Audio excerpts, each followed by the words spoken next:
नमस्कार दोस्तों, संसद में दंगल। जी हाँ, दंगल की शुरुआत होती है अमित शाह के डॉक्टर भीमराव अंबेडकर पर की गई टिप्पणी पर, जिसमें अमित शाह अंबेडकर जी को लेकर एक टिप्पणी करते हैं। वैसे वो बात आप तक पहुंच गई होगी, वो वीडियो आप तक पहुंच गया होगा।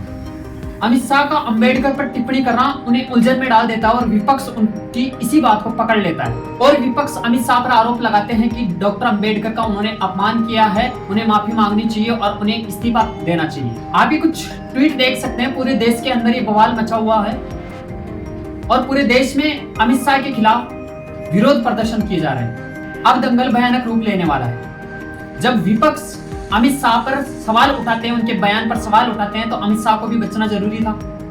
इसके बाद में होता क्या है कि विपक्ष के जो सदस्य थे उनके द्वारा संसद के अंदर गृह मंत्री के खिलाफ विरोध प्रदर्शन किया, मार्च निकाला। तो सत्ता पक्ष के जो सदस्य हैं वो भी विपक्ष का विरोध प्रदर्शन करते हैं। बात यहीं पर पूरी नहीं होती है, अभी तो शुरू हुई है। अब आती है आरोप प्रत्यारोपों की बारी, एक दूसरे पर आरोप लगा रहे हैं। आगे होता है दंगल। उससे पहले मैं आपको एक बात बता दूं कि जब हम बचपन में स्कूल में जाया करते थे तो हम अक्सर एक दूसरे से लड़ते थे, कभी बेंच पर आगे बैठने को लेकर, तो कभी लाइन में लगने से लेकर, ऐसे हम लड़ते झगड़ते रहते थे। तो हमारा सॉर्ट आउट हमारे टीचर करवाते थे। लेकिन अब बात आती है देश जिससे चलता है संसद, वहां की। इसमें धक्का मुक्की हो जाए और लोग आईसीयू तक पहुंच जाए, कुछ तो हुआ होगा। भाई इतना सब कुछ हुआ है, दंगल तो हुआ होगा, हुआ कि नहीं ये आगे बात करने वाले। पहले कुछ खबरों की बात कर लेते हैं। खबरों के मुताबिक कांग्रेस के सदस्य राहुल गांधी और सदस्य और खड़गे सहित लोग जब संसद के अंदर प्रवेश करते हैं तो सत्ता पक्ष के जो सदस्य हैं उन्हें अंदर जाने से रोकते हैं और उन दोनों पक्षों के बीच में हाथापाई हो जाती है। हालांकि इसकी कोई पुष्टि नहीं की गई है।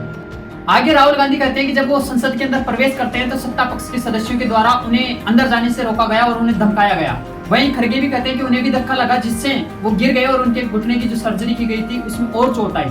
हालांकि उन्होंने किसी स्पेसिफिक एक आदमी का नाम नहीं लिया है। वहीं पर बीजेपी के सदस्य भी आरोप लगाते हैं कि राहुल गांधी ने धक्का मुक्की की लोगों के साथ में और सिर फोड़ा, जिससे बीजेपी सांसद प्रताप सारंगी और मुकेश राजपूत हॉस्पिटल पहुंच गए। और उन्होंने जितने भी सदस्य थे विपक्ष सत्ता पक्ष के, उन सब ने सिर्फ और सिर्फ राहुल गांधी का नाम लिया कि राहुल गांधी ने धक्का मुक्की की, हाथापाई की। ये तो हुए इनके एक दूसरे पर लगाए गए आरोप। इसके बाद में सत्ता पक्ष के सदस्यों में अनुराग ठाकुर सहित कई लोगों ने राहुल गांधी के खिलाफ दिल्ली पुलिस में एफआईआर दर्ज करवाते हैं। ऐसे ये रही संसद की दंगल वाली कहानी।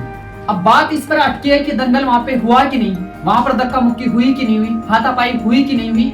बात इस पर अटकी है कि वीडियो कहाँ है, सबूत कहाँ है। वैसे तो हर जगह कैमरा पहुंच जाता है, लेकिन इस बार क्या हुआ कि वहां पर कैमरा नहीं रहा और ये घटना उसके अंदर कैद कैसे नहीं हुई, या फिर वहां पर दंगल हुआ ही नहीं हो। वैसे एक बात जरूर कहना चाहूंगा कि जनता के द्वारा इनको चुनकर भेजा गया और ये एक दूसरे में लड़े हुए हैं, तो इनसे क्या उम्मीद की जाए कि ये देश की रक्षा कर पाएंगे। वैसे आजकल संसद को सिनेमा बना रखा है, कभी वाणियों पर हार तो कभी एक्शन। हो क्या रहा है ये सब? इन लोगों का काम है देश के विकास में आ रही बाधाओं से निपटना, लेकिन ये अपने ही जड़गड़ों में उलझे हुए हैं। इनसे क्या उम्मीद की जाए कि शिक्षा, रोजगार, स्वास्थ्य, पर्यावरण, सुरक्षा, इन पर बात कर पाएंगे।